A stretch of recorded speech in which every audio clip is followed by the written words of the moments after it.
د هلمند ولایت د کلي بیا رغونې او پراختیا ریاست تر چتر او نظارت لاندې د ملګرو ملتونو پرمختیایي سازمان په مالي مرسته د واشیر ولسوالۍ دوشاخ کلي کې د کاریز د رغولو او تحکیم کارۍ چارې د 5 میلیونه 4,15,960 افغانیو په لګښت سره پیل شوي دي.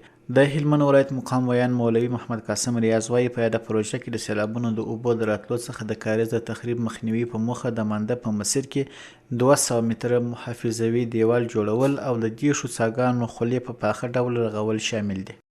دغه پروژه چې د 200 متره محافظوي یا استنادي دیوال جوړول او د دیرشو څاګانو د خولو په اساسي ډول بندول پکې شامل دي.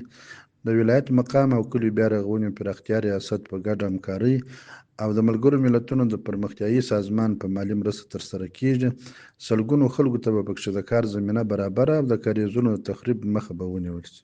همدارنګه د یادې پروژې په تطبیق سره به لسګونه تنه کارګرو ته د کار زمینه برابره او د دوشاخ کلي کروندګرو ته د خړوبولو لپاره کافي اوبه ورسیږي. دا د ونې وړ چې اسلامي امارت په خپله کورنۍ بودیجه سره د پرمختیایي پروژو پلي کېدو سره بېساري اقدامات ترسره کړي دي. په شمالي او جنوبي ولسوالۍ کې لسګونه د اوبو ذخیروي بندونه جوړ شوي چې دا چارې د ځمکې لاندې د اوبو د سطحې په لوړېدو کې مهم رول لوبولی دی.